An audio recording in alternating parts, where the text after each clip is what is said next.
Hello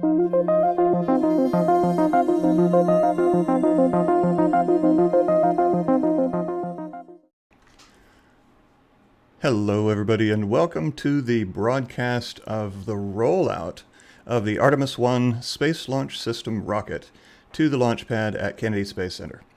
So if you're not familiar somehow, SLS stands for the Space Launch System. It is NASA's new big rocket that will be taking us to the moon. It's been in development for many years, using both legacy components from the Space Shuttle program that have either been reused in whole, such as the RS-25D engines,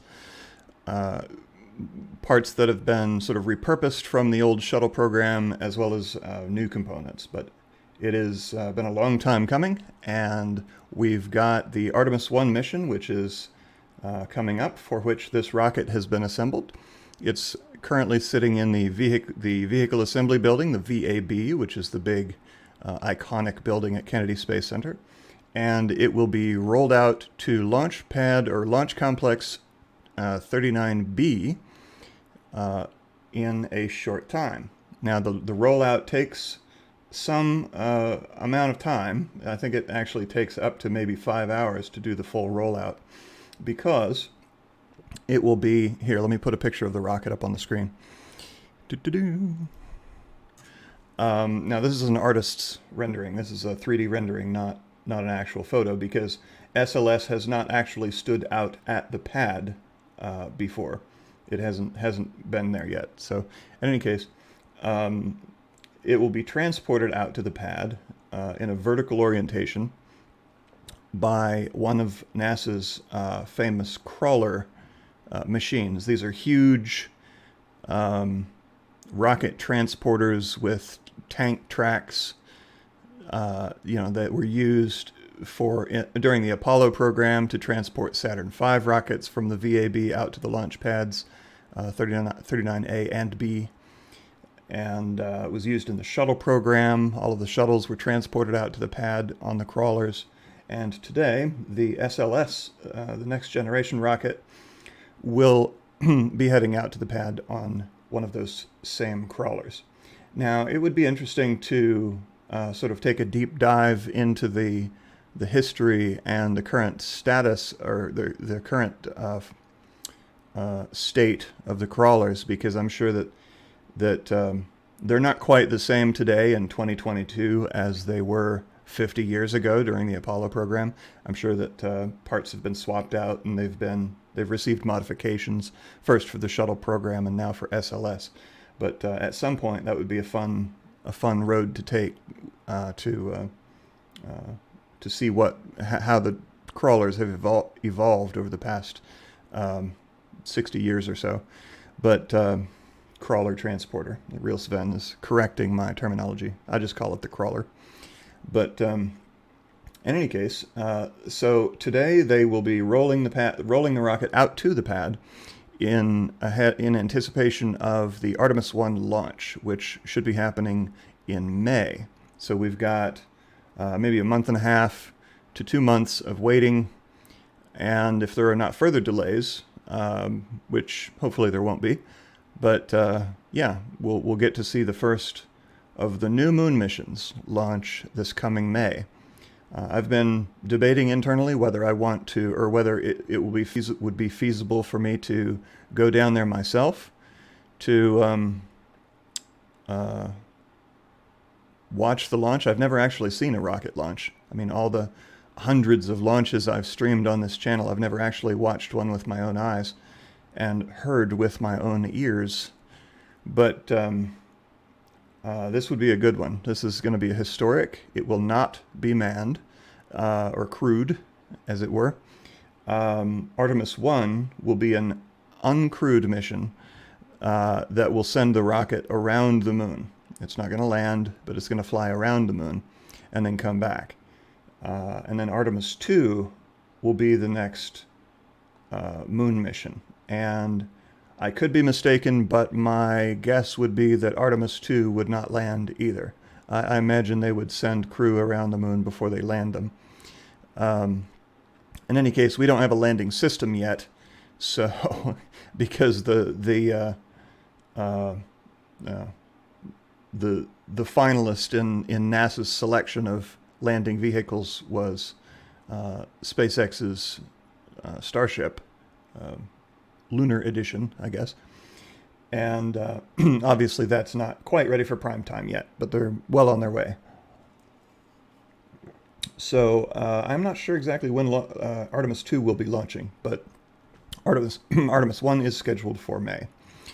So I neglected to say this at the beginning, but this is a live Q&A.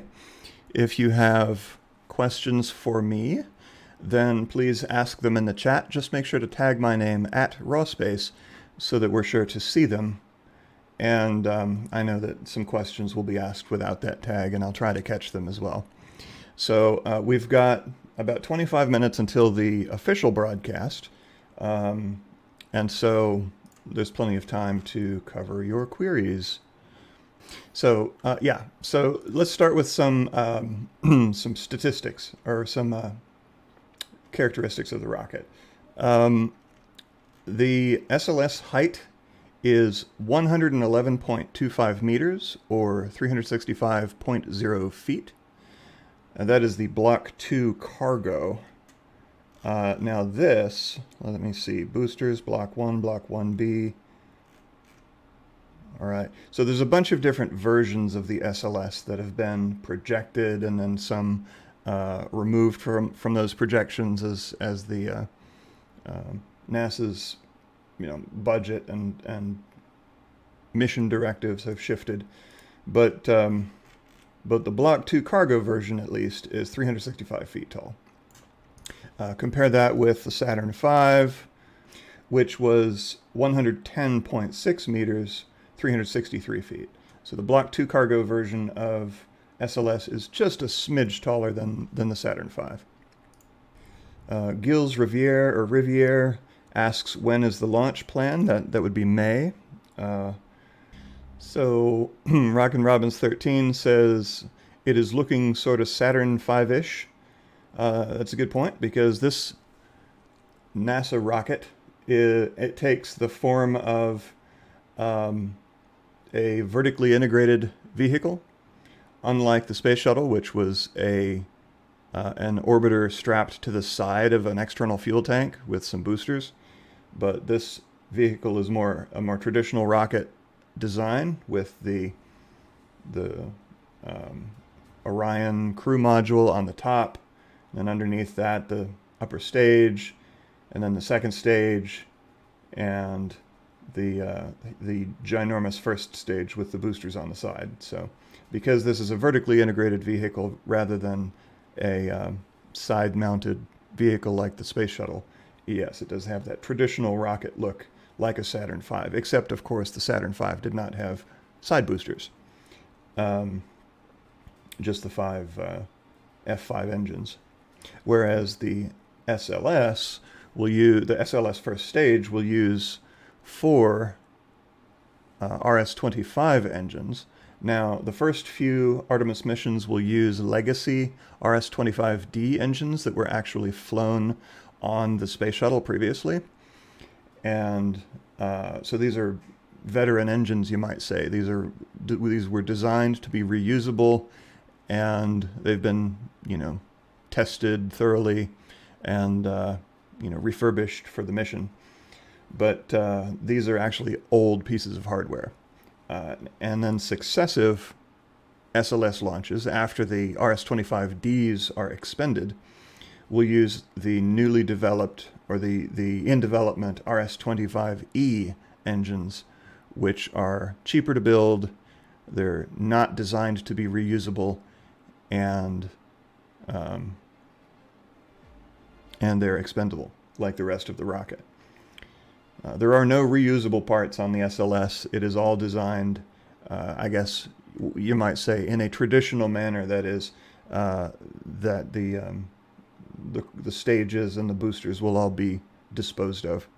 They'll all just splash down or burn up, depending on where they're jettisoned. Okay. Rick Wright asks, what is UTC? So UTC is Coordinated Universal Time. Now, the acronym UTC is a weird compromise between the English and the French spellings of Coordinated Universal Time. So in English, the acronym should be CUT, but the in French, it would be, I think, let's see, TUC. But what they agreed on between the English and the French was UTC. So it actually doesn't match either, which is kind of funny. But you'd think that they would go with the acronym matching the spelling in the host country or whatever of whatever like governing body decided upon that standard. But in any case, UTC is the same as GMT, Greenwich Mean Time. It's the same time, but so if somebody says UTC, it's the same time as GMT. Now, a lot of people in the UK, amusingly, get confused about GMT because during the summer months, they use British Summertime, or BST, which is, I believe, 1 hour ahead of GMT. So the time in Greenwich, England, is actually not Greenwich Mean Time for half the year, which is very funny indeed. But and so I've had a lot of Brits correct me on the time, and I'm like, no, that really is the time in GMT. The time in London is different because they don't use GMT during the summer. They use BST. All right, so the core stage has 4 RS-25s, liftoff thrust with RS-25D engines, 8.8 million pound force of thrust. Compare that with, so Saturn V had 7.9 million pound force of thrust, which is 35,100 kilonewtons or 35 meganewtons, whereas SLS with the RS-25Ds on the first stage, those are the legacy engines, will have 8.8 million pound force or 39 meganewtons. So a fair bit more, almost a million more than, almost a million pound force more than Saturn V. But some of that is, actually a lot of that is the boosters, because those solid fueled boosters pack a real punch. Now, the boosters are segmented, and they have one additional segment than what the space shuttle used. So these solid rocket boosters on the side are longer than the space shuttle boosters by one segment. Ludicrous speed. The shuttle genuinely was a death trap, but man, it looked beautiful in every single picture. Yeah, it was a fundamentally flawed. The space shuttle was a fundamentally flawed design because there was inherent risk in number one, putting the crew right next to a giant fuel tank, and number two, having there be no means, there was no launch escape system. Like if something went wrong, there was no way for the crew to get off to safety. Whereas with a vertically integrated vehicle like this, with the Orion capsule on top, so let me switch back to the image. If we zoom in on the top of the rocket here, you see these little thrusters on the launch escape tower on the very top of the rocket. That is part of the launch escape system. So that tower is there not just to cut the air, but also to house the launch escape system. And in the event of a contingency, if the crew needs to escape to safety, those thrusters will fire.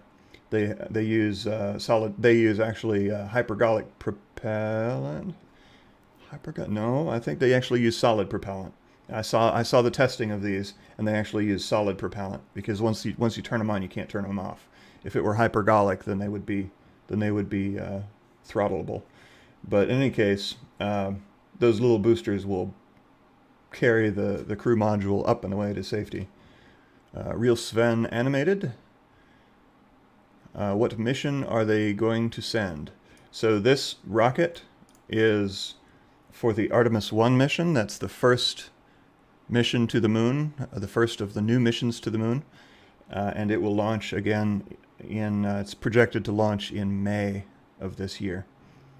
And it'll be an unmanned mission to loop around the moon and come back. The rollout itself is, the coverage for the rollout begins in about 10 minutes. Mr. Panda asked that. Real Sven Animated also asks, what about the names? So the name Artemis is, as some of you surely recall from the former NASA administrator Jim Bridenstine repeating it often and loudly. Artemis was the name of, in Greek mythology, Artemis was the name of Apollo's sister. So, and Artemis is the goddess of the moon. So, there you go. All right. Javi says, can't wait until you go live and show us when you go and see for yourself first seeing a rocket. He's referring to me actually live streaming from on location from the launch site. I mean, from the from Florida, and that will be amazing. But my life obligations don't really permit that right now. So, all right, Space TV. Why do you have a stuffed cat? If you're looking in the background, so. If you noticed, I have, okay, so that's actually not a stuffed cat. That is a Bennu. So Bennu is my cat, if you're not familiar. He's named after the asteroid Bennu, and I adopted him, rescued him in 2020, around the same time that NASA was landing the OSIRIS-REx mission on the asteroid Bennu. And so that plush you see in the background is actually a plush unicorn. They're holding some tacos. And you can see that unicorn in much better resolution in my Where Are the Stars video. If you search my channel for Where Are the Stars, you can see that video, and I take some test photos of that unicorn. But over the top of its face is a Bennu mask that I had made sort of experimentally. I wasn't really expecting anyone to buy a Bennu mask, but I put it up in my merch store and ordered a sample to see what it was like, to see if it was any good. And so that's the Bennu mask over the unicorn. Let's see. David Moser says, hi Raw, at what altitude does the core stage burn out? Thanks. So I'm not sure what the altitude will be. I don't have the telemetry projections handy right now, but I do know that the full burn is for about 8.5 minutes. So the full first stage burn is about 8.5 minutes. And by that time, it will be out of the atmosphere, and then the second stage can do its thing. Space TV says UTC was created to annoy us British people. That makes sense. William Combs asks, are they saving any of the former STS engines, those are the shuttle engines, in case a reusable platform is developed, or are they all going to be thrown away on SLS? So I don't know what the term is for people that very closely follow like individual serial numbers of engines and things like that, engine heads, I don't know. But I'm not one of those people that tracks individual serial numbers of hardware. But my understanding is that there are 16 engines remaining from the shuttles of yore, and that all 16 will be expended in Artemis missions. So there are 4 engines per rocket, and there are 4 engines per rocket, 16 engines total. That's 4 Artemis missions that will use up the remaining stock of RS-25Ds. I just don't think it's a priority for NASA to spend extra millions of dollars on extra engines when they have perfectly good old engines. So, I mean, it would be nice to preserve at least one or two of these things for posterity, put them in a museum. But I just don't think that the economics of it worked out, because there are 16 engines, you got 4 launches. That's a perfect pair right there. So at the conclusion of the Artemis program, whenever that may be, we will have 0 remaining RS-25D engines. Gaming Nerd, why does it take 5 hours to take it to the launch pad? So the launch pad is about, 6 miles away from the VAB, something like that, which is whatever number of kilometers. You can do the calculation. And the crawler transporter is very slow. It travels at less than maximum speed of 1.6 kilometers per hour, or 1 mile per hour. So to go 6 miles, it takes about 6 hours. And that's because, and now it does keep the rocket level, and I mean, Florida doesn't really have, the Florida coast doesn't really have hills, but at all. But it does keep the rocket level on all surfaces. But you have an almost 400-foot tall beast of a rocket sitting vertically on top of this thing that's moving, and especially when it goes up the incline of the launch pad itself, the LC-39B. It has to be moved very slowly, very carefully, in order to make sure it doesn't tip over, because that would be catastrophe, and set us back, probably a couple of years. But now I did want to mention that LC-39A, the other launch complex, is leased on a long-term 25-year lease by SpaceX, and they'll probably lease it beyond that when the time comes. So I believe they leased it maybe 10-ish years ago, something like that. So SpaceX has LC-39A locked up for quite some time, and maybe indefinitely. They might just lease it forever. But 39B is dedicated for the SLS, and it's been retooled and refitted for this mission. So let me try to get through any remaining questions real quick. We've got about 2 minutes until the official broadcast begins right here. And I'll switch over for you so that you don't need to go anywhere. That's right. Happy St. Patrick's Day. Thank you, Gaming Nerd 353. I'm not wearing green, but I am wearing NASA. Gaming Nerd also says, in answer to John Rapp, it is rolling out for a dry rehearsal and then launch. So yes, it's not going to be rolled back to the VAB before launch, I don't think. I don't know, maybe it will, but I don't think so. As far as being out in the elements, I mean, these rockets, they get rained on. It's not going to snow in Florida, but they do get rained on. There are, lightning towers surrounding the pad that are going to protect it from, lightning strikes. So, and Florida is a very lightning-prone place. One of the lightning capital of the world, I think is what they call it. All right. Yes. No, Rockin' Robbins 13. No green on the rocket. Pinch it. So that's it from me. Thank you for coming. Enjoy the not the launch. Enjoy the rollout, and keep it raw. And check out SpaceWeek on Sundays, 3 p.m. Eastern Daylight Time,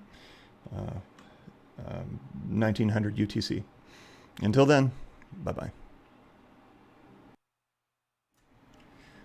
So, it looks like we have no audio to begin with. So until they, I do not actually know if they're going to be providing commentary, so I can go ahead and come on and stick around to answer any additional questions.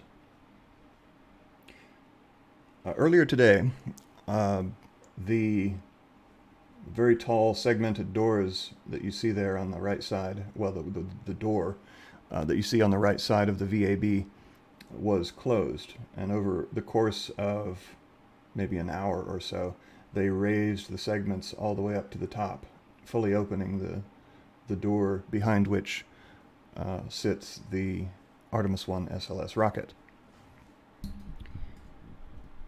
And basically every step in this process, every step in this process except for the launch is taken at a very slow and measured pace. They raise the doors slowly, they roll the rocket out slowly. Now the launch is a hair-raising moment, but the microbyte who lives down in Florida says our head meteorologist just said there is perfect weather to roll that puppy out. It's a very tall and powerful puppy. But yeah, the weather out there looks amazing. Just blue skies with little fluffy clouds. Rockin' Robbins 13. They used to say how many gallons of paint it took to paint the American flag on the building. So when they switched to the shot of the exterior of the VAB, you'll see a large American flag, and I think the NASA meatball is what's currently on the side of the building now. Let me scroll back and take a look. You can also scroll back in the stream, and yeah, it's the NASA meatball on the right side with the American flag on the left. So they don't really look like much in the long shot. When you consider that that building is 526 feet tall, 160 meters, it provides a different perspective. The flag, so each of the stars on the flag is 6 feet large, and the stripes is not. Each of the stripes on the flag is 9 feet or 2.74 meters wide. So for a while, the NASA meatball was replaced by a NASA no, it wasn't a NASA. It was in 1977. The bicentennial star was replaced the NASA logo on the VAB, which was for the country's bicentennial, the 200th anniversary of the United States. And but then it was replaced again with the NASA meatball. But yeah, the flag is quite large and covers 40,000 square feet or 3,700 square meters. Oh no, that's a misquote.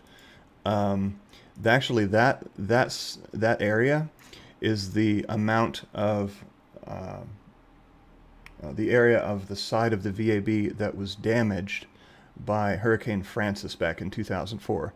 So Francis actually ripped a bunch of tiles off of panels, like aluminum panels, off the side of the VAB to the tune of 40,000 square feet or 3,700 meters squared, including portions of the flag in particular. And so they had to replace those missing panels, and they had to repaint the flag. Well, first they repainted portions of the flag, and then looks like they've redone the whole thing because I'm not seeing any discoloration. But yeah, it does take a lot of gallons of paint to do that. The flag's overall size is 209 feet tall. That's the height of a 20-story building, 110 feet wide. Saran asks, when is the rocket going to launch this year? So Artemis 1, which this rocket is for, is scheduled to launch in May, about 2 months from now. 6,000 gallons of paint to paint the flag. Home Depot was very happy that day. Saran says, Raw Space, have you applied for any missions if colonization becomes more viable and frequent? Have I applied for any missions? No. I mean, I'm in single working dad mode at this point, so you know, I can't even, like, it would be a major challenge for me to even make it to a launch site to view a launch or to stream a launch for you. You know, because I've got, again, a full-time job. I've got kids that are in school. I've got nobody else here to take care of them. So Even though they're teenagers, they still can't just be abandoned for days at a time. So I see a helicopter in the background, a tiny little helicopter. But in the future, I mean, I think by the time colonization becomes accessible enough that regular people like you and me can participate in it, will probably be beyond my years of viability. I will either be quite old by then or long dead. The pace of space exploration and expansion is quite slow, as you may have noticed. It having been, you know, almost 50 years since the last time we were on the moon.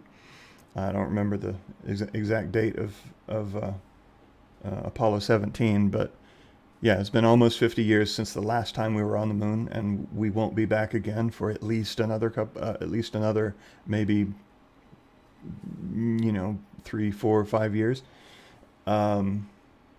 So yeah, I think it's a pretty safe bet that colonization is going to happen no time soon.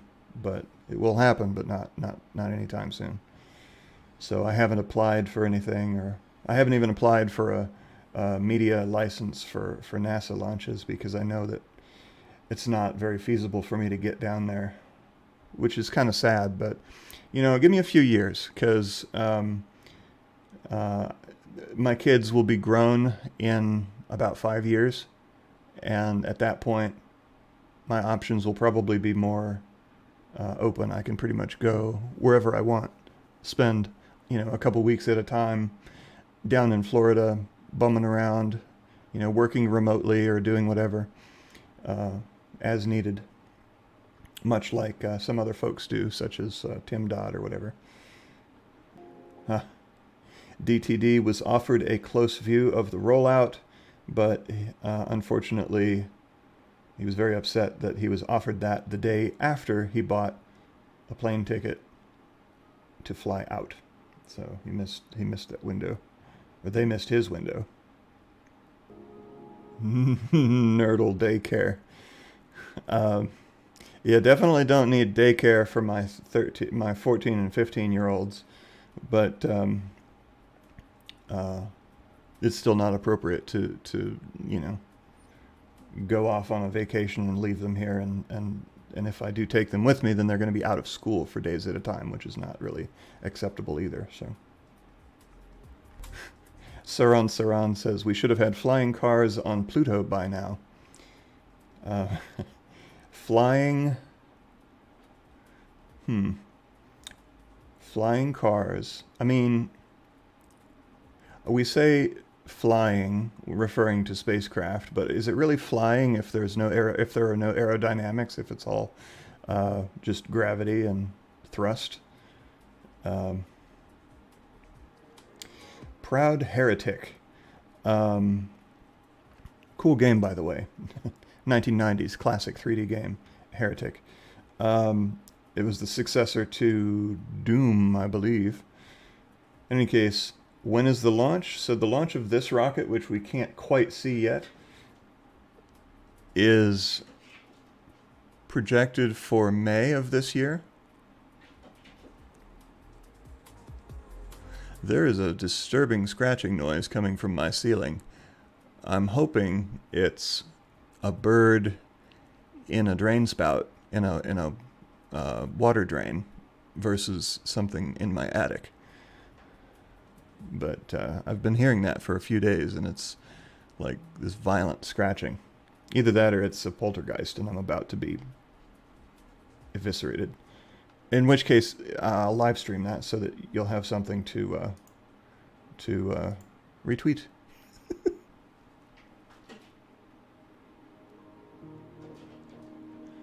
Oh gosh, that's really disconcerting. I don't know if you can hear that. Rockin' Robbins 13, the pace of all exploration is quite slow. That's usually true. You know, exploration tends to be punctuated equilibrium, so long stretches of time of not much happening, and then and then a great leap forward, and then another stretch of time in which nothing happens. So here we have a nice, this is probably the helicopter we saw. This is probably a helicopter shot rather than a drone shot. Yeah,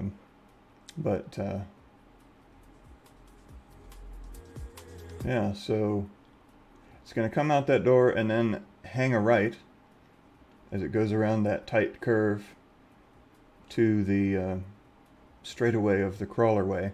The crawlerway is the crawler's road. It's actually two roads.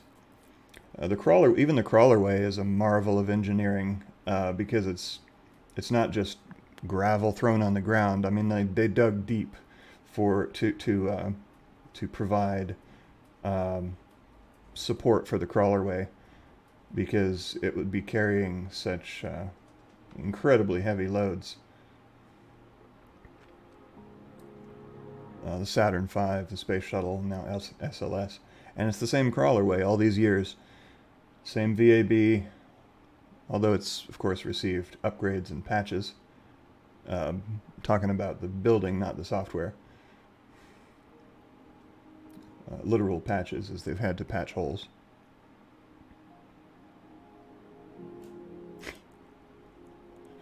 Saran, I don't know if you meant to spell poultrygeist, but that's a fun, if that was accidental, that's a funny typo, because it's like the chicken ghost, poultrygeist. Rock and Robbins has walked the crawlerway. I've visited there a couple times, and I've looked at the crawlerway from the window of a tour bus, but I haven't actually gotten out and crunched the gravel myself. Now I get it. People are saying I should dispatch Bennu to investigate the noise on my roof. Bennu's an indoor cat. I mean, he was rescued as a kitten from the outdoors, but he's an indoor cat. I don't dare let him outside, or I think he would disappear chasing birds and squirrels. He did get out once from underneath my feet. I was talking to a neighbor with my door slightly ajar, and the cat just snuck out between my legs, and I had to. I didn't run. Like, if you run after a pet to try to catch it, I mean, a poodle can outrun a human. Like, the animals, they're much more physically athletic than we are, and cats especially.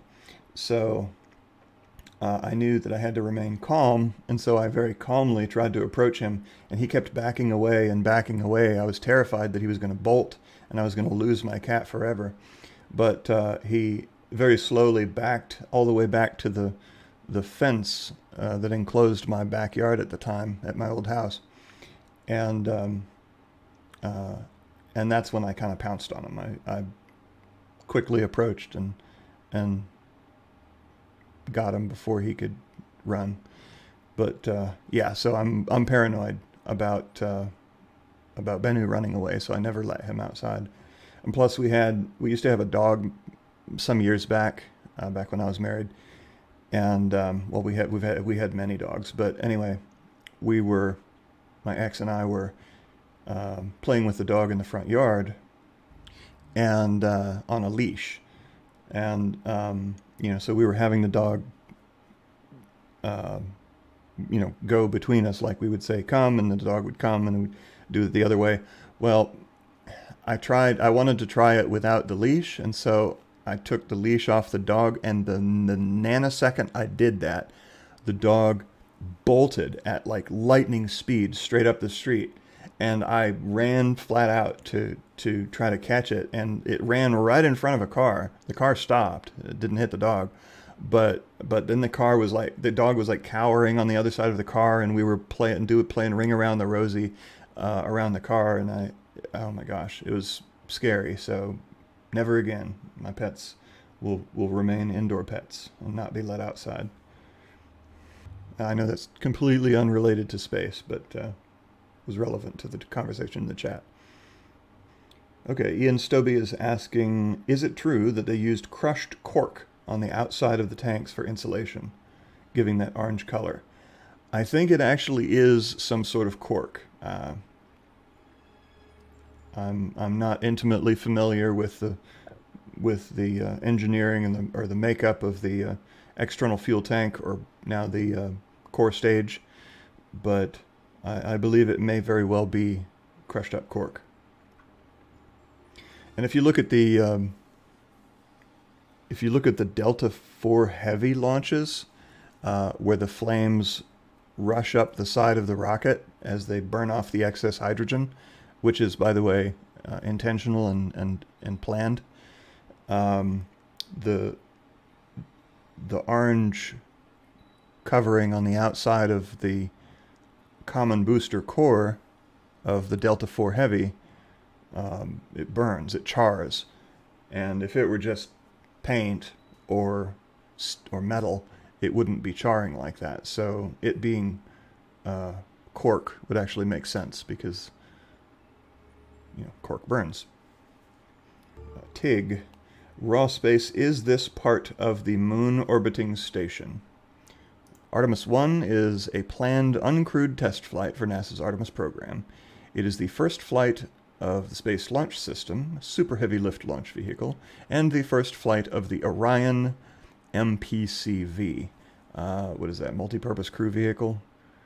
Artemis 1 is expected to launch no earlier than May 2022, though the Inspector General expects it to slip to the summer of 2022. So, again, stay tuned, because launch schedules are highly variable, except in the case of Mars missions, which are tied to, or interplanetary missions, which are tied to the optimal launch windows. And if they slip, then they've got to wait 2 years in the case of Mars. All right, formerly known as Exploration Mission 1, or EM1, the mission was renamed after the introduction of the Artemis program. The launch will be held at LC-39B at Kennedy Space Center, where an Orion spacecraft will be sent on a mission of 25.5 days, 6 of those days in a retrograde orbit around the moon. And the mission will certify the Orion spacecraft and Space Launch System launch vehicle for crewed flights, beginning with the second flight test of the Orion and Space Launch System, Artemis 2. The Orion spacecraft for Artemis 1 was stacked last October, making the first time a super heavy lift vehicle has been stacked inside the VAB since Skylab. So, super heavy launch vehicles include, Saturn V, SLS, Starship. I don't know if Falcon Heavy qualifies as super heavy.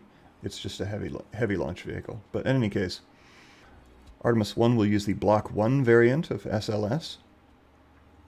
Core stage, 2 5-segment solid rocket boosters, 4 reused RS-25D engines previously flown on the Space Shuttle.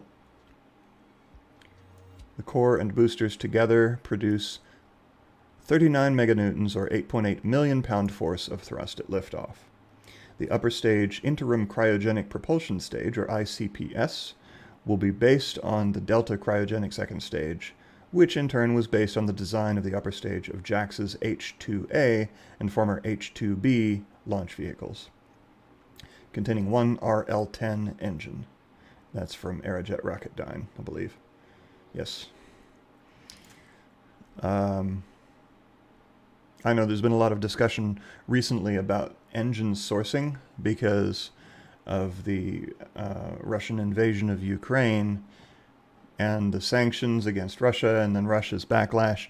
We will no longer be receiving, we as the United States will no longer be receiving rocket engines from Russia, which are used on the Atlas V and so ULA's Atlas V and Northrop Grumman's Antares rockets. Additionally, the European Space Agency's Vega rocket uses a Ukrainian engine on their. The upper stage is Italian made, but the engine is Ukrainian made. They use a Ukrainian engine, which they will have supply issues with at least until this current conflict has subsided, and maybe beyond if depending on how things pan out, or whether the facilities or the production facilities are damaged, because who knows. But all right, so back to the narrative here. Originally, the mission was planned to follow a circumlunar trajectory without entering orbit around the moon. The current plans are expected to have the Orion spacecraft spend approximately 3 weeks in space, including 6 days in a distant retrograde orbit around the moon. I'm looking at a graphic here.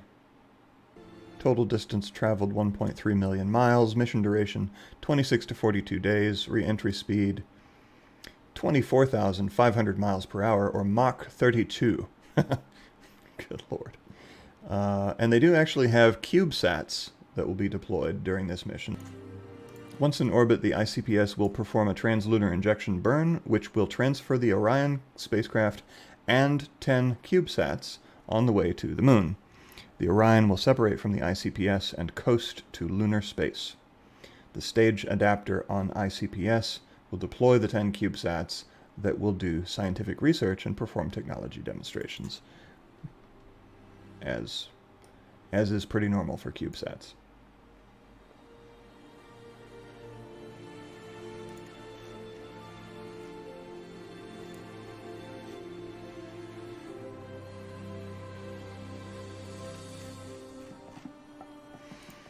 So, looking at the components of the SLS rocket,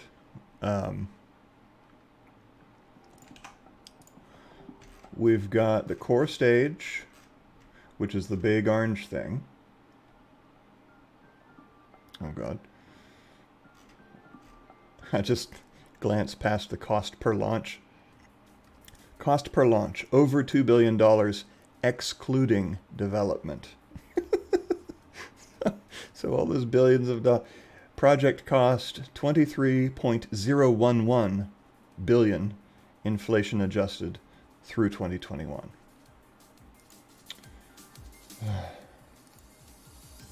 Which is why we don't want it to fail, because we've invested so much in this thing. And I imagine Rockin' Robbins is going nuts in the chat. All right. So the different components of the vehicle. You've got the core stage, which is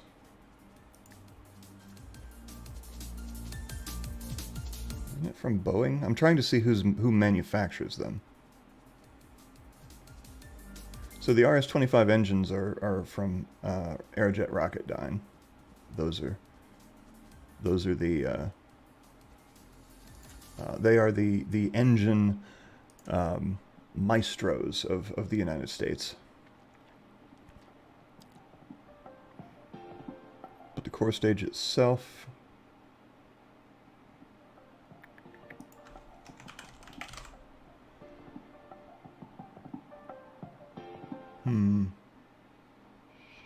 Boeing core stage contract, okay. And the SRBs.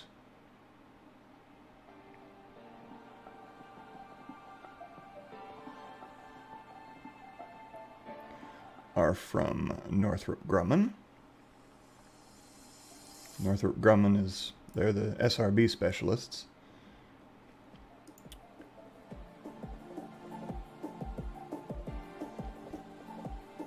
Upper stage.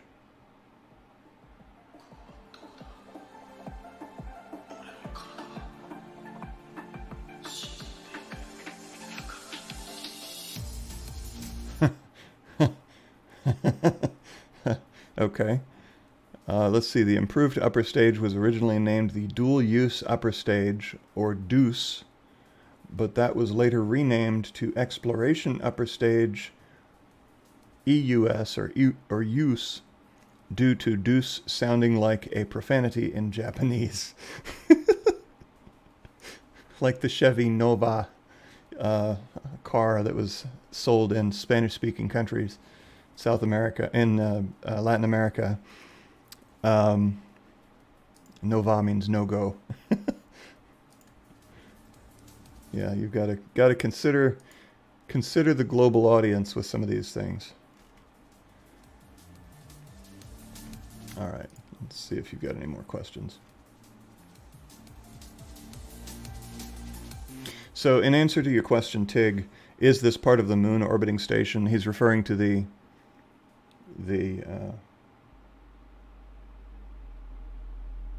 sorry, I thought I saw movement. He's referring to the Lunar Orbiting Gateway, or LOP-G, Lunar Orbiting Platform Gateway. You know what? I don't know what kind of... Oh, wow, there's a dude right there. Hello, dude. Is that a dude? Long hair? He has a mustache. Anyway, I don't know who names these things, but LOP-G is like the worst name ever in the history of uninspired names for vehicles. But anyway, the Lunar Orbiting Platform Gateway is not part of Artemis 1. Artemis 1 is a vehicle testing and certification mission. They have some CubeSats they're going to deploy. But other than that, the purpose of Artemis 1 is to certify both the SLS rocket and the Orion crew module vehicle.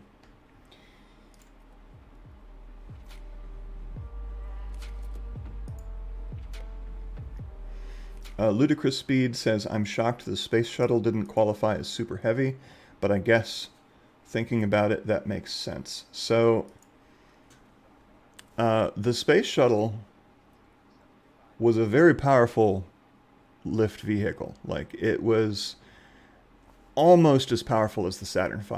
Like, literally, I don't know, maybe a couple 100,000 foot-pounds of thrust difference. Like, I think the space shuttle was like 6.9 meganewtons.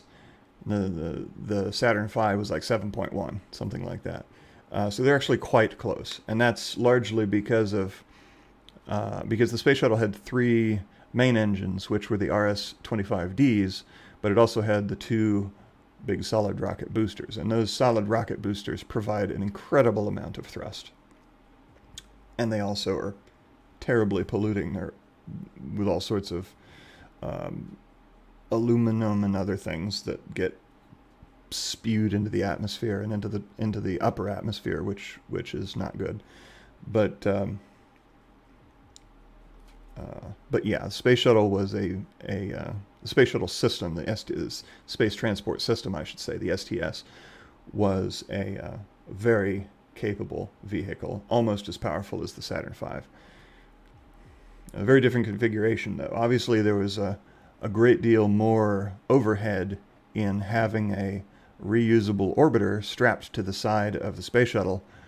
So there's a lot of mass overhead to that system, as opposed to Saturn V, which was designed to take a smaller payload much farther away, because of course the space shuttle was limited to low Earth orbit, where unless you watch the TV show For All Mankind, in which they have a space shuttle going to the moon, but or Armageddon, where they have a militarized space shuttle going to an asteroid. But anyway, so the space shuttle was stuck in low Earth orbit, whereas Saturn V was purpose-built for delivering the smaller payload of the CSM to, well, I mean the CSM and LM to the moon, which is obviously many times farther away than low Earth orbit.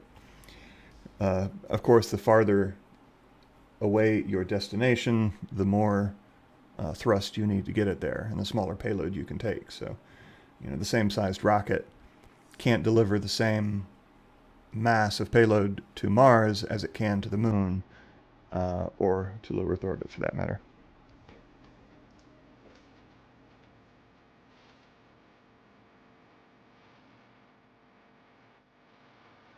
Oh,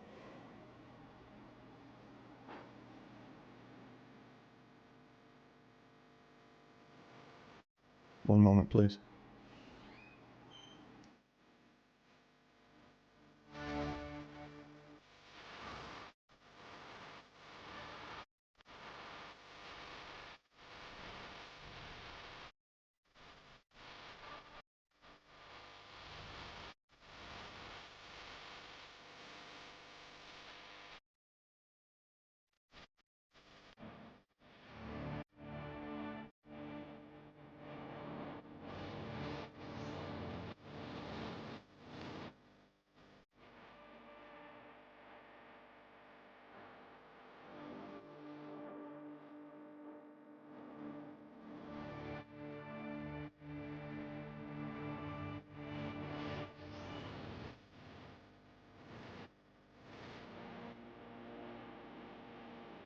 Okay. Had to, I'm on camera, by the way. Hi. Oh, okay, hold on. I'll be right back. Okay, I'm back. One of my kids just got home from school very, very late, like 45. What? Oh man, I'm all confused because I came home early to do this live stream, and my timing is all off. So I think that they're much later than usual. Anyway, I just saw the time and realized they weren't home, and I was like, do I need to go pick them up? But all right.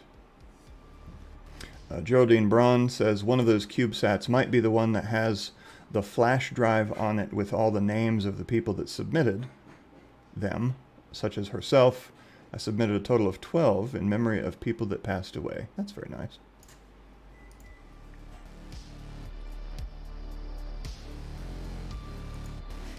Microbyte says the first LEM, or lunar lander in. Except remember, Microbyte, that the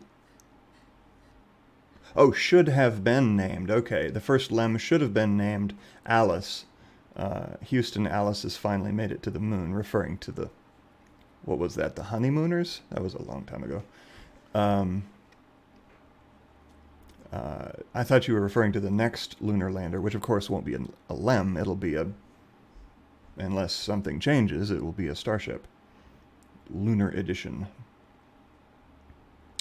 MVM Motovlog Music is so stoked for this, he can hardly wait to get images from lunar orbit.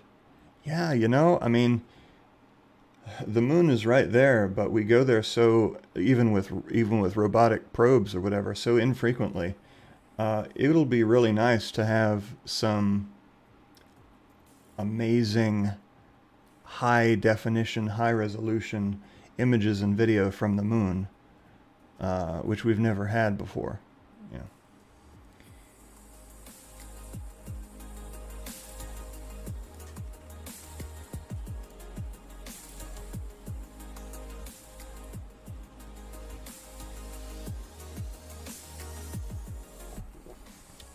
Erna, hello Erna, says there's a 50-year-old lunar sample to prep to return to the moon. How's the sample look like? There's also ANGSA Apollo Next Generation Sample Analysis. So there were hundreds of pounds / kilograms of moon rocks that were returned to Earth by the Apollo astronauts over the course of 6 missions that landed on the moon. And they have been stored for all these years in a special storage facility at NASA that they're not kept in the open air. They're kept in an inert nitrogen atmosphere, because nitrogen, being a noble gas, is non-reactive. And wait, did I just make a chemistry mistake? Is nitrogen a noble gas? Well, in any case, nitrogen is, whether it's a noble gas or not, nitrogen is largely non-reactive, and so it's not going to cause corrosion or erosion or chemical reaction in the lunar samples. as opposed to a nitrogen-oxygen mix, which is primarily what our atmosphere is made out of. And the oxygen in our atmosphere will absolutely alter the moon rocks over the course of time. The rocks will become oxidized, and it'll change their chemical makeup and essentially ruin the samples. So anyway, they're stored in this special nitrogen storage facility, and they very, very carefully catalog every tiny little piece of moon rock. There are videos you can search up, or a video you can search up on YouTube, where they give a tour of the moon rock facility, and they show the process of slicing the rock or breaking the rock, and then they take all the little pieces, even little pieces of dust, and they very carefully map out where each of them came from. It's very exhaustive. And then they ship out samples to labs or universities or whoever needs them. And I'm not sure what the criteria are for determining who's eligible to receive live from the vehicle assembly building at Kennedy Space Center. Whether they're sold, I think they're only lent or leased to the facilities rather than being gifted. And there may be some. Through Artemis, the twin sister of Apollo, we are returning to the moon. Here we go. Artemis 1 will be the first flight test of each of these components. United. This is the first of Artemis's arrows, capable of ushering in the next chapter of human lunar exploration. With each component playing its part in a grander effort, we, the people of the Artemis generation, all around this beautiful world, will bear witness to what we are capable of. Together, we are going back to the moon.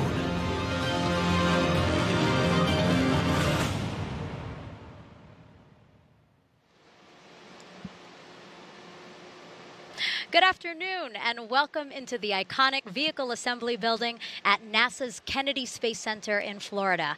I am Megan Cruz, and today you will witness history in the making.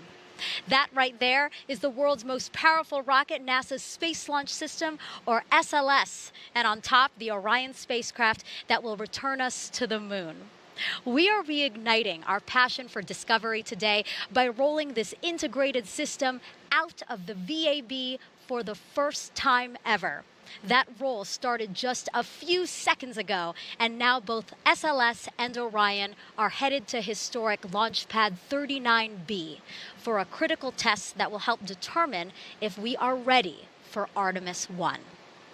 Artemis 1 is an uncrewed test flight of SLS, Orion, and the ground systems here at Kennedy. If all goes well, Orion will orbit the moon farther than any of the Apollo missions before it.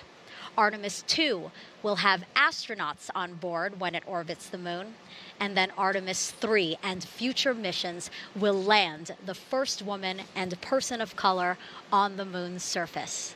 The last time a person stepped foot on the moon was 50 years ago for Apollo 17, and that was the last time a moon-bound rocket left the vehicle assembly building. Now, close to 10,000 people have gathered outside the VAB to see today's rollout. Wow, look at that crowd. You know, it sounds like an easy operation rollout, but really, it's not as easy as it may seem. Together, the rocket and spacecraft stand just taller than the Statue of Liberty. As you can imagine, you'd need a pretty impressive machine to move it all. Well, take a look at your screen. We're going to show you what we call the crawler, because it will slowly and carefully crawl SLS and Orion the 4 miles to the launch pad. It's that piece of machinery you see on the bottom there carrying all of that. It's 4 miles to the launch pad. Estimated arrival at the pad is 4:30 a.m. tomorrow morning. So again, 11 hours from now. We are taking this slow and easy. Whether you're here in person or with us virtually, we are so glad to have you here to celebrate this historic moment. Over the next hour, we will have Grammy Award-winning artist Eddie Vedder with a song that honors the Artemis missions. You will also hear from NASA's administrator. But first, I'm excited to introduce the University of Central Florida's Jammin' Knights to perform our national anthem.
Returning to the moon is a multinational ambition, the tireless work of more than 70,000 people across every state of our country and also different countries around the world.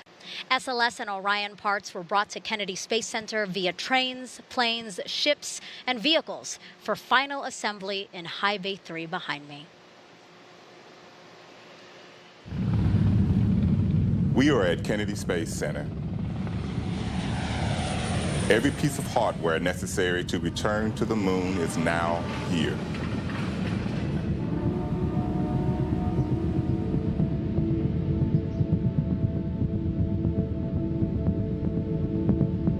They are being assembled, stacked, fueled, and primed for flight.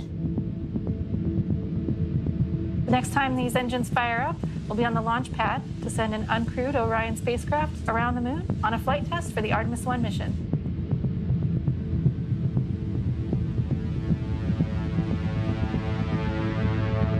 It's been a journey of 1,000 miles from factory floors all across this country and around the world to here.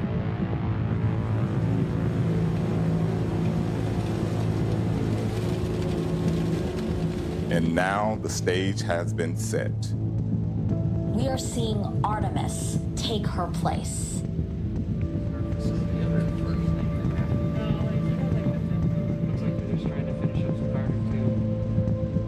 The framework to support the enormity of this moment can't be measured in renovations and rehearsals alone. But in the testing of a metal found much deeper. With each segment built upon the one before it,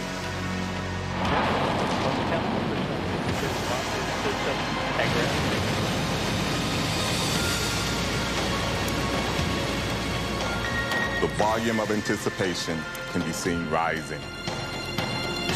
For in addition to certifying what a host of testing has already previewed,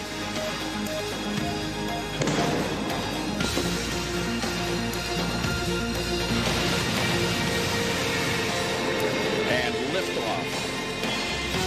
The dawn of Orion and a new era of American space exploration.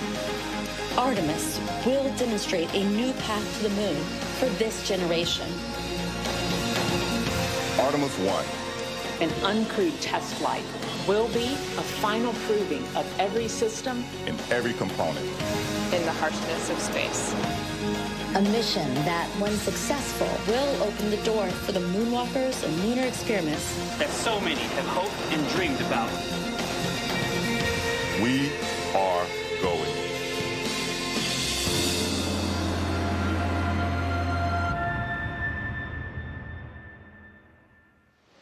8 minutes into rollout, and as you can see, our crawler team is still focused, working really hard to get SLS and Orion out of the vehicle assembly building. You know, this is years in the making, this operation, with John Giles here leading the way. He oversees our crawler team with NASA's Exploration Ground Systems Program, or EGS, here at Kennedy. Thank you so much for finding the time to talk with us, John. Very much welcome. And I just got word that the crawler has crossed the threshold Yes. of the VAB. How does that feel? I'm so excited. You should be excited. You're relieved. Inside, I am very excited. Awesome. That's great. Yeah, talk to me about where we are in the operation. You know, there was a little bit of a delay today. Can you walk us through some of that? So we had a couple little delays on some observers. We need many observers to watch us going out to make sure we don't hit anything. So as you can see from all those platforms up there, sometimes it takes a while for the people to get to those platforms. So Sure. that held us up for a little bit, and then there was a piece of environmental control system ductwork that was in the way. That was moved, and then we lifted up to 18 inches over the mounts. And now we're crawling. And now we're crawling. And I think it was about 5:47 p.m. when I got Gotcha. first word we were moving. Let's turn around and take a look at this. It is crawling. You can see that it's moved quite a bit. Yes. How do you feel knowing that you're a part of this team that's making this happen, and we're returning to the moon soon? It's almost indescribable. I've waited a decade for this since we first started modifying this crawler and getting ready for this. So we are ready. This is so exciting, and even though it's a bit of a long ride out to the pad, I'm looking forward to every bit of it. Let's talk about this crawler, an impressive machine. It was built in the 60s. Yes, it was. And the fact that we are still using that today is a testament to all the people that work on it, all the people that maintain it. We have lots of experience with this. We have lots of talented technicians who keep this thing going and maintained. And that's the reason we're still using this piece of equipment that's 57 years old. And we can see some of the video right here. I mean, this is the crawler that took out, we're talking about shuttle missions, Apollo missions. Talk to us about that. Every single mission. So launch pads 39A and B, all the Apollo missions, Skylab, all the shuttle missions, Constellation, and now SLS. Everything that launched there rode on one of our two crawlers. Wow. It's the only way to get to the pad. Yeah, gives me goosebumps thinking about it, the rich history here. It's given me goosebumps too. You talk about the fact that there needed to be a number of modifications, right, to make sure that we could support SLS and Orion?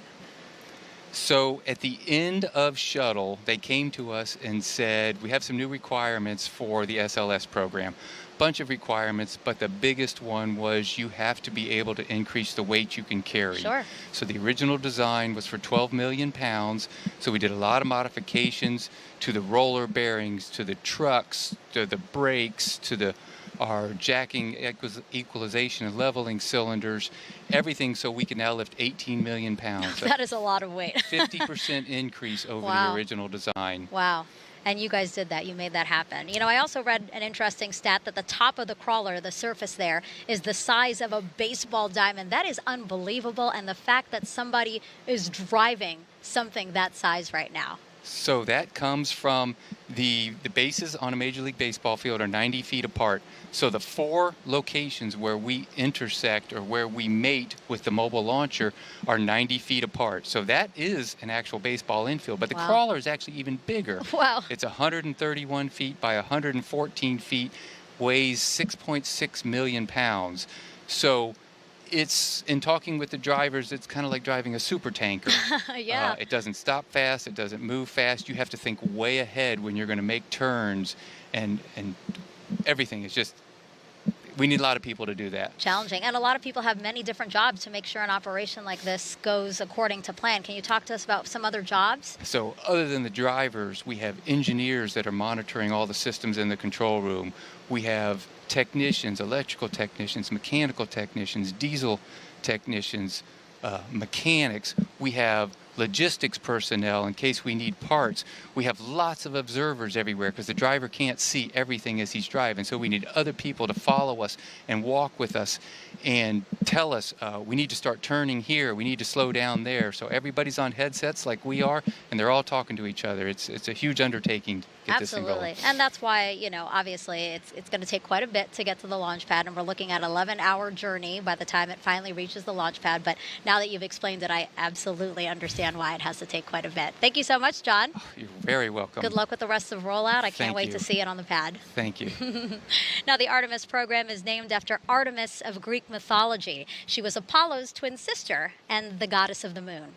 Artemis 1 will build on the achievements of those who came before us and create a permanent presence on the moon and inspire our next giant leap to Mars. We are going. The history.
everyone, take a look at your screen right now. That right there is SLS and Orion, and it is outside of the vehicle assembly building for the first time ever. It is giving me goosebumps just to say that, seeing it poised there. This is a historic moment, a big moment.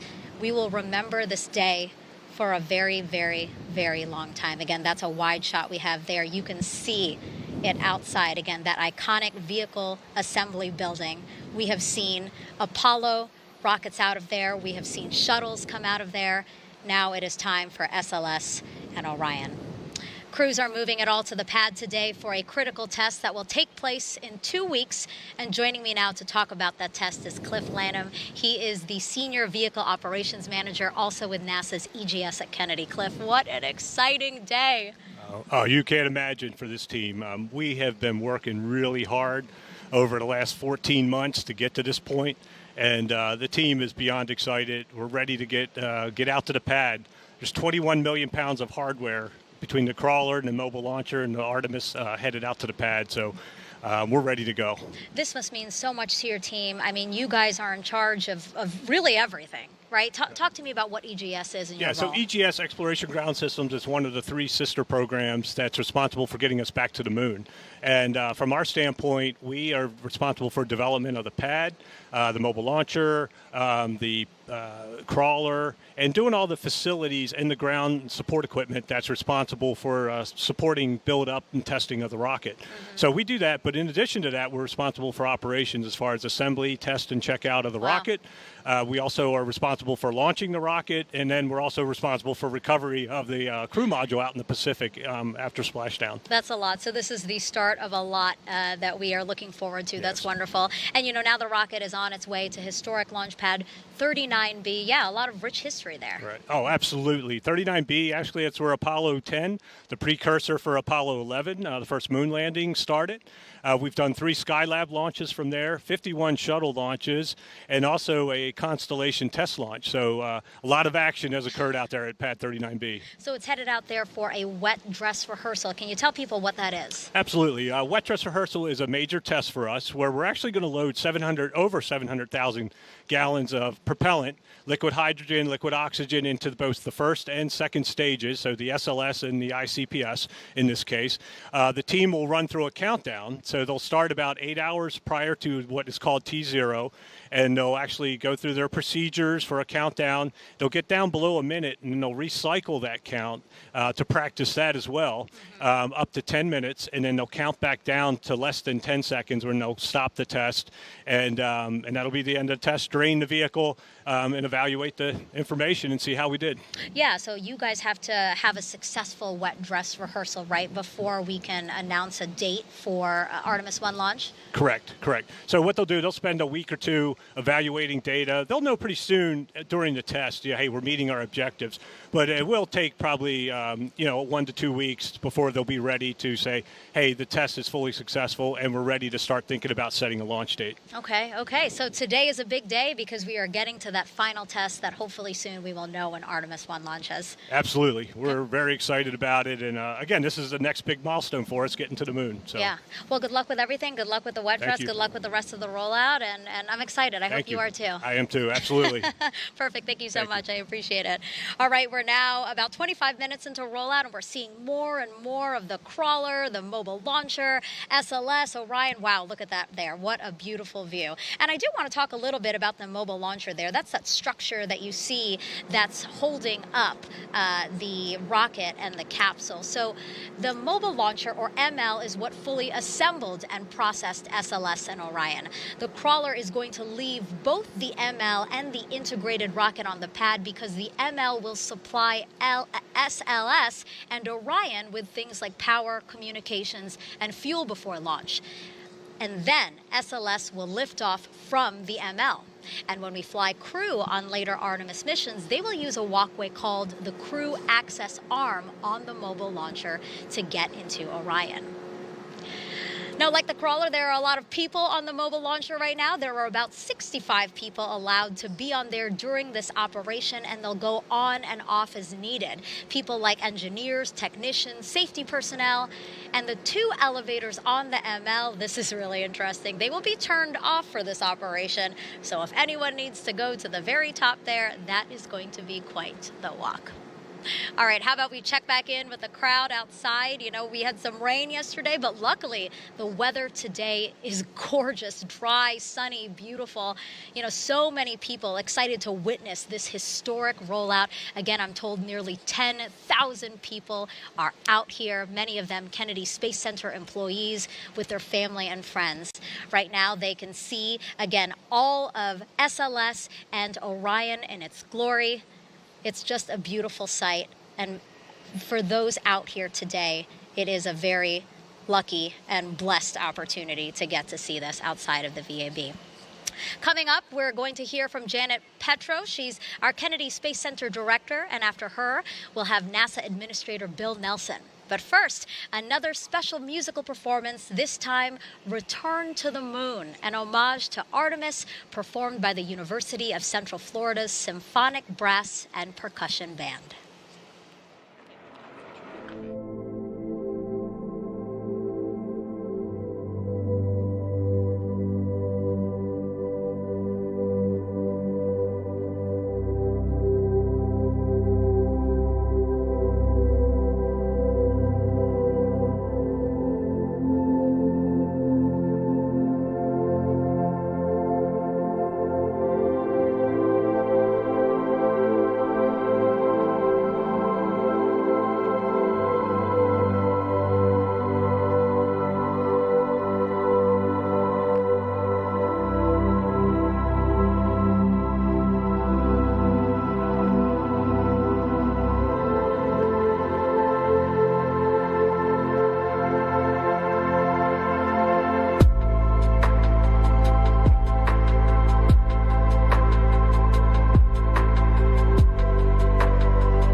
Well, good evening, Kennedy Space Center.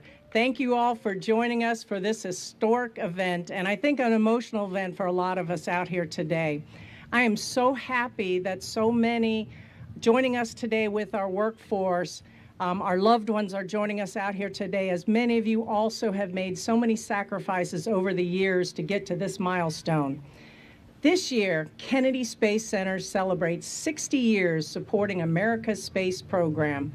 And as we take some time to reflect on the 6 decades of science and exploration, it really seems fitting that we look ahead, celebrate this milestone, our first step to returning to the moon. You know, every single vehicle that has carried humans beyond the bounds of low Earth orbit has undergone integration and testing in that vehicle assembly building, crawled down this roadway, and launched right here from the Kennedy Space Center. Tonight, after years of meticulous planning, development, integration, testing, the Space Launch System, mated with the Orion spacecraft, will continue this proud tradition, leaving the VAB, as you see in front of you, to make its way to the pad for the very first time.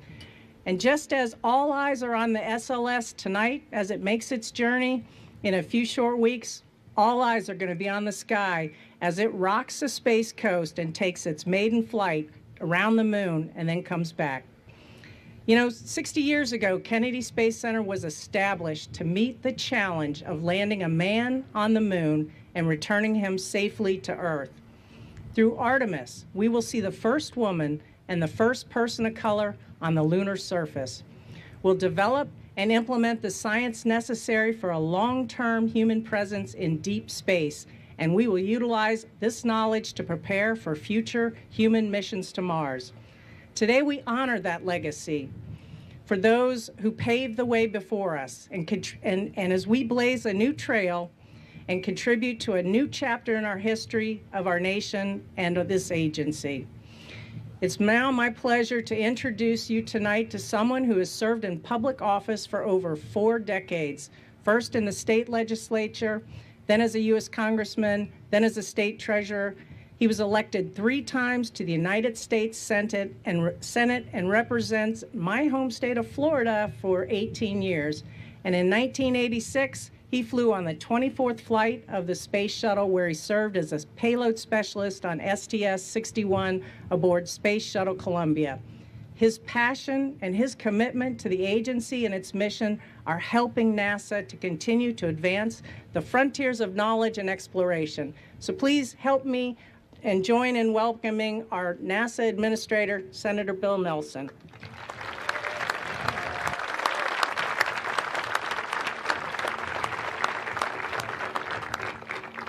Ladies and gentlemen, the world's most powerful rocket ever, right here.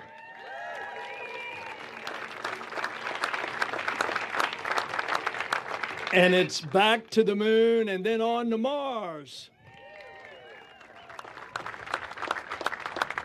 Let's hear it for the musicians at the University of Central Florida.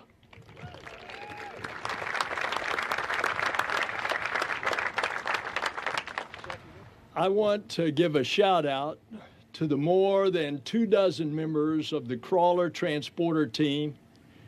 They are transporting SLS out to the launch pad, and the team is led by Bob Myers, who is at the wheel of the crawler. Across the nation are sacred sites that capture the spirit of America's character, and one of those places is right here, the Kennedy Space Center.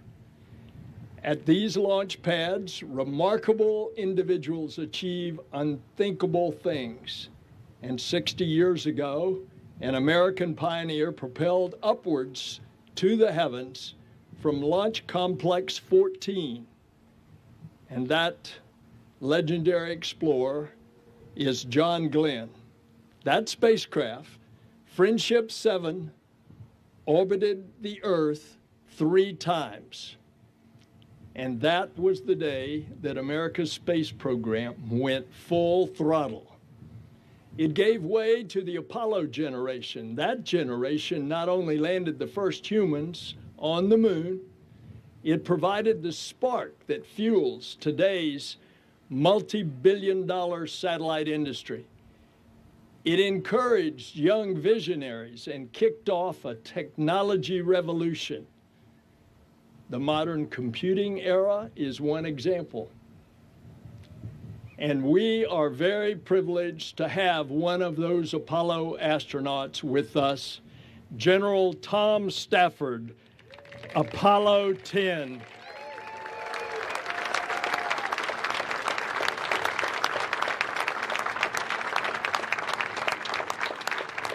Today, a new generation, not the Apollo generation, but it's the Artemis generation, is preparing to reach new frontiers. This generation will return astronauts to the moon, and this time, we will land the first woman and the first person of color on the surface to conduct groundbreaking science. NASA's Artemis program will pave the way for humanity's giant leap, future missions to Mars. There's no doubt that we are in a golden era of human space exploration, discovery, and ingenuity in space. And it all begins with Artemis 1. The Space Launch System is the only rocket capable of sending humans into deep space. It's the most powerful rocket in the world. And during liftoff, it will produce 8.8 million pounds of thrust, propelling the Orion spacecraft about 240,000 miles to the moon. And Orion will venture farther than any spacecraft built for humans that has ever flown humans. It will stay in space longer than any spacecraft designed for astronauts that has ever done without docking to a space station. And after a 3-week journey of over 1 million miles, Orion will come home faster and hotter than any vehicle has before. And it wouldn't be possible without all of you here today. We are joined by thousands of members of the NASA family. It's because of you that we are here today. Our workforce has been a relentless spirit. We imagine, we build, we never stop pushing the envelope of what is possible. I often say that at NASA, the impossible is made possible.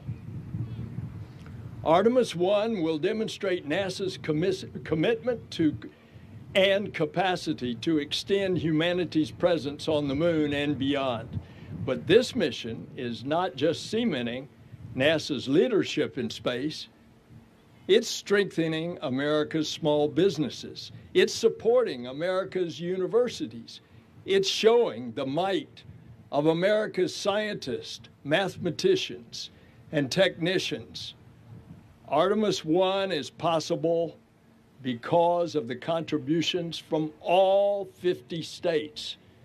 The program is an economic engine for America.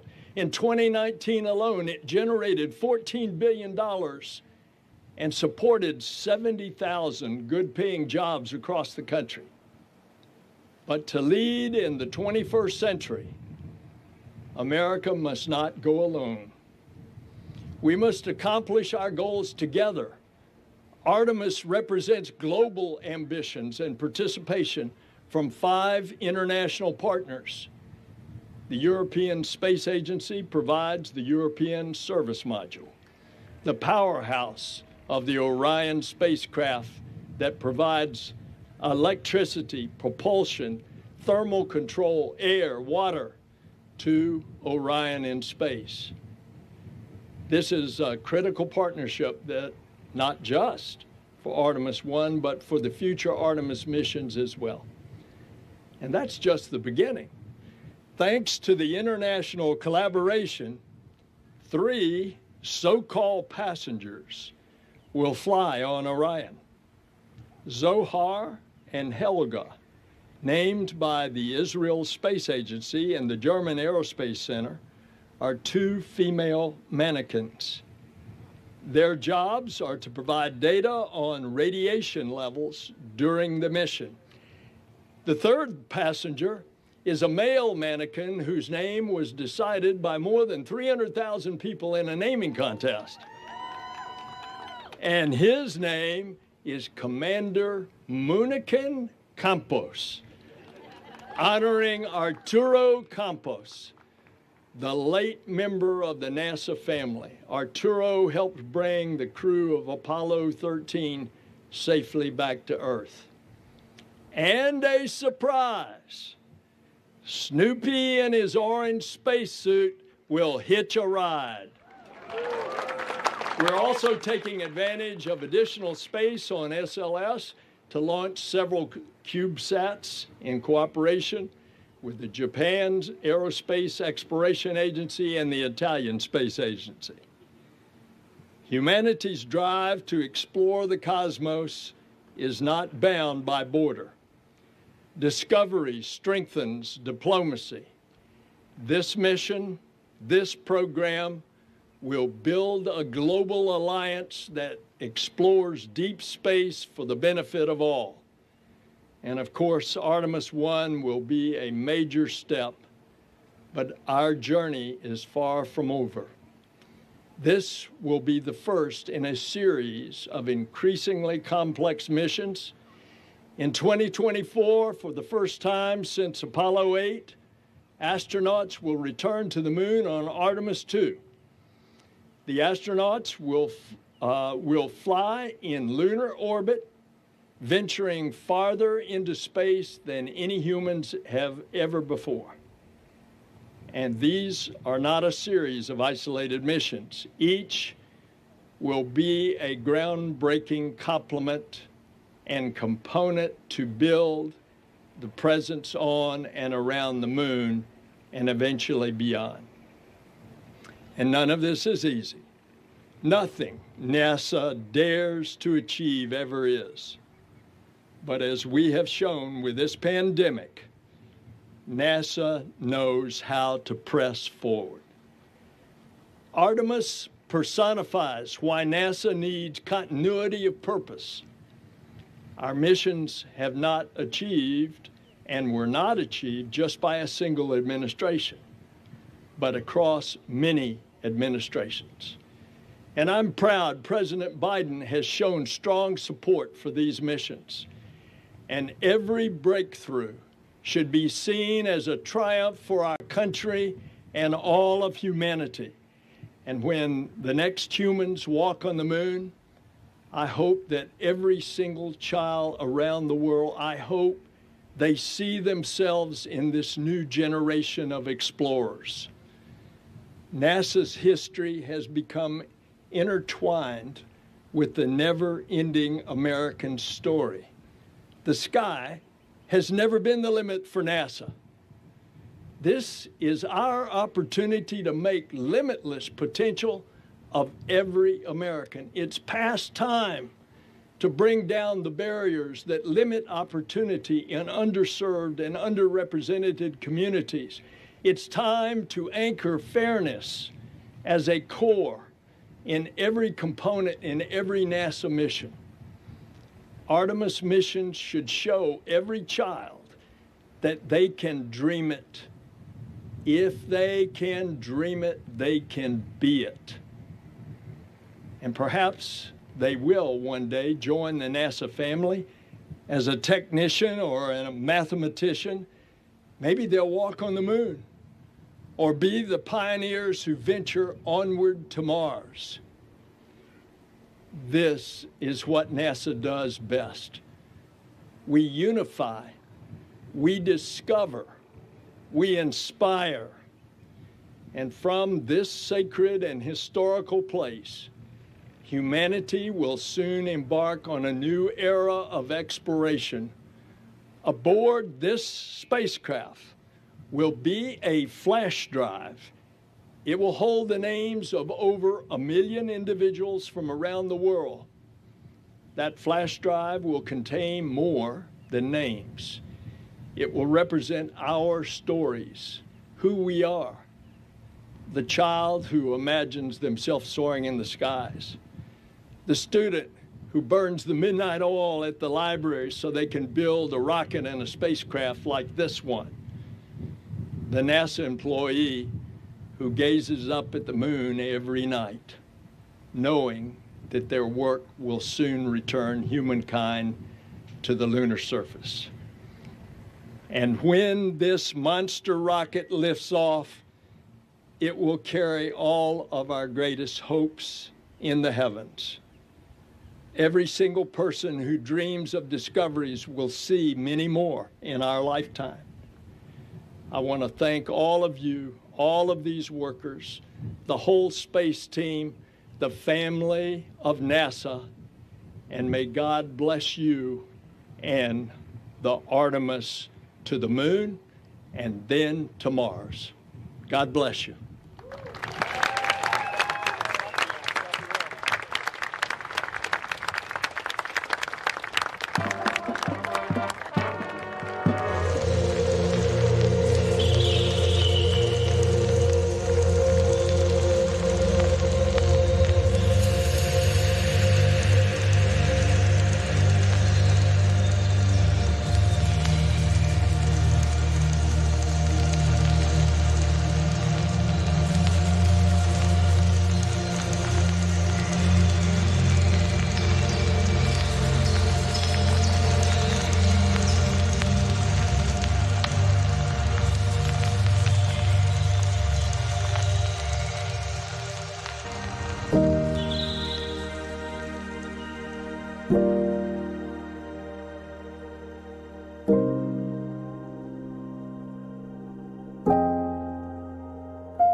If you're just joining us, welcome to Kennedy Space Center in Florida, where everyone is celebrating. Take a look at them in that crowd. They are celebrating what you see there on your screen. We just unveiled our brand new moon rocket, which you see right there, poised outside of the vehicle assembly building for the first time ever. Woohoo, right? I'm very, very excited about it. NASA's Space Launch System, or SLS, is the most powerful rocket in the world, and sitting on top is the new Orion capsule that will fly us back to the moon. The last time a moon rocket rolled out of the VAB was in 1972, 50 years ago, for Apollo 17. Once Artemis 1 proves we are ready to put humans in Orion, this person right here may be one of those astronauts. Lucky you, Victor. Victor Glover, everyone, thank you for being here. Thanks, Megan. It's great to be here. How do you feel being here? Let's take a look right here. This rocket's almost out of view. It's on its way. It's going. That's what we came here for, though, and it is a great day. And, you know, honestly, the most important thing that I can say is I'm just really happy for all the folks who worked hard to make this a reality, and I'm here to celebrate with them and also to celebrate them. It's a great day. When you found out that you were going to be here for Rollout, were you like, yes? I was going to be here for Rollout no matter what, even if I had to pay for my own ticket. But yeah, when I found out I get to do this, I was like, yes. It's just a special place for me. I love Kennedy Space Center, and especially when there's a rocket out on the crawlerway. Yeah, just seeing the rocket here, does it make the Artemis mission seem more real? Oh, always, always. There's, you know, in the astronaut office, we tell people, hey, if you ever have a chance to go see space flight hardware, go do it. Doesn't matter what it's for, go see it. It helps you do your job better, and that's absolutely true today. I've seen a lot of, PowerPoint slides and read a lot of briefings about this, but to see it all stacked on the mobile launcher, on the crawler transporter, it just makes it so much more real. Oh, absolutely. And you're, again, one of the lucky few. 18 astronauts were chosen for the Artemis team. How does it feel to be part of that team? Honestly, you know what? I've talked to folks a lot about this today, and when we make that call for Artemis 2, when we tell the crew that you're go for translunar injection, we're saying, hey, everything is good, go to the moon. Whatever position I'm in, whether it's at home on my couch, whether I'm on the Houston side of that call, or if I'm in space on that side of the call, it doesn't matter. To be a little part of this and to get to help in any way is really, truly an honor. And so the whole Artemis team and really the entire astronaut office, it's all of us are, honored to be able to help out and make this hardware and software a reality. So I'm excited for whoever gets to do it. And whatever part of that call I get to be on, I'm excited for the crew that actually gets to go. Yeah. When they go, I'll be excited for them. Excited? Are you also anxious? I mean, the moon is a lot farther than the ISS, and I know you've been to the ISS. Absolutely. And that's a good point. It's 1,000 times farther, right? The ISS orbit's at 250 miles. The moon's 240,000 miles away. And so it's interesting. I like to say it's not just 1,000 times farther, but it's probably 1,000 times more complicated of a mission. So many more things have to go right. And it's also, when we add Artemis 3 and we're going to the surface now, you have to get from the surface of the moon back to lunar orbit, which is like the equivalent of launching a low Earth orbit mission from Earth. So very complicated mission. And so we have a lot of work ahead of us. But we're going to get it done. And it'll be all starting with this one, with Artemis 1. What do you think of the fact everything that you just described seems, no pun intended, out of this world? And the fact that thousands of people from across the globe came together to make this today a reality, and that we're on the path to the moon, to Mars. How do you feel about that? That is a really big part of this. That's what's special. Someone asked me earlier, talking about being part of the Artemis team, they said, hey, how does it feel, to watch your rocket? And I said, well, look, correction. I mean, this is our rocket. It's humanity's rocket. When those 4 RS-25s and those 2 solids light, I hope the whole world is watching. And I hope a lot of kids decide to study science and math because of it. And that's really what it's about, inspiring kids to go out and be their best selves. And so I am excited because this is a great step for humanity. We call things that humans come together to do, when we put aside our differences and we accomplish great things, we call them moonshots, but it's been a long time since we've actually made a moonshot. So our generation now has a chance to have our own actual moonshots. Yeah, hearing you talk about it just makes me so excited. Just your passion for this program and what's to come. Thank you so much for sharing that with me and the rest of everyone watching today. Thank you, Victor. My pleasure. It's great to be here. All right, perfect. And that's going to wrap up our live coverage of the first ever rollout of NASA's brand new moon rocket. We're an hour into this. We still have 10 more to go until the crawler reaches pad 39B. It will stay on the pad until the wet dress rehearsal the first week in April.